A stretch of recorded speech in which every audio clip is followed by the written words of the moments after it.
Okay, magandang araw po para po sa ating mga client, RGP Tech Solution, fiber internet connection na nagsesend po ng payment via GCash, Paymaya, bank transfer o yung mga nagpapaabot po ng cash na ang ginagawa po nila is pinipicturan and then o i-screenshot tapos isesend po sa messenger. Sa ngayon po hindi na po natin siya gagawin ganon, direkta na po natin siyang isesend via portal o doon sa website natin.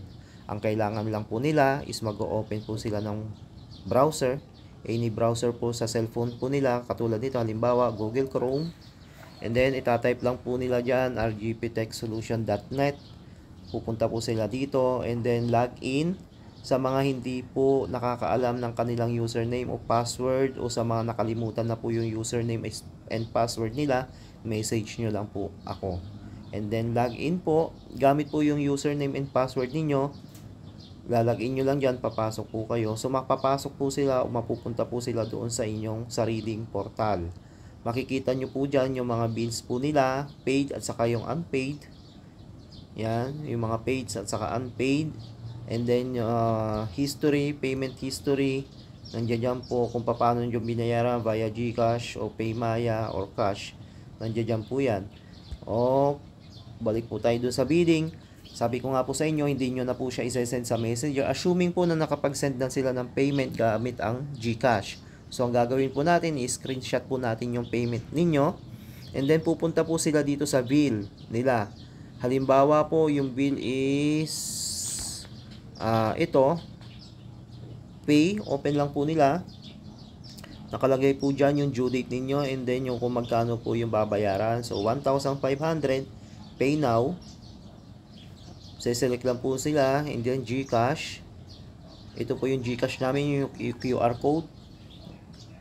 And then para hindi na po sila nagtatanong no, kung ano yung GCash natin, ito na po siya. Dito nyo po makikita yung GCash number namin.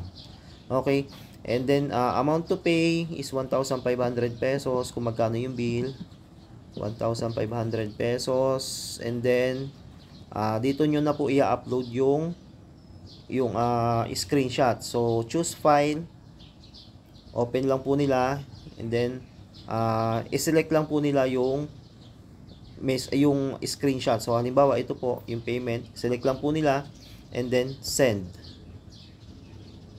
Ayan po, hintayin lang po nila.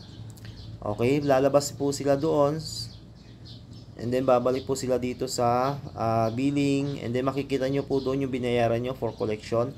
Ibig sabihin po nyan for approval o for confirmation po ni admin o dito po yan sa office.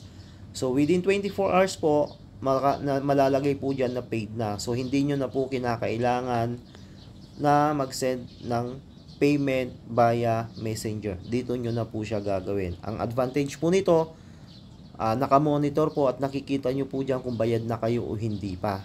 And then para ho maiwasan na maputulan ho kayo, kasi ho sa messenger natatabunan ho sa dami personal account po ho kasi yon. Marami ho tayong mga personal message din and then yung mga nagsasend ng payment minsan natatabunan. So hindi na natin mamomonitor.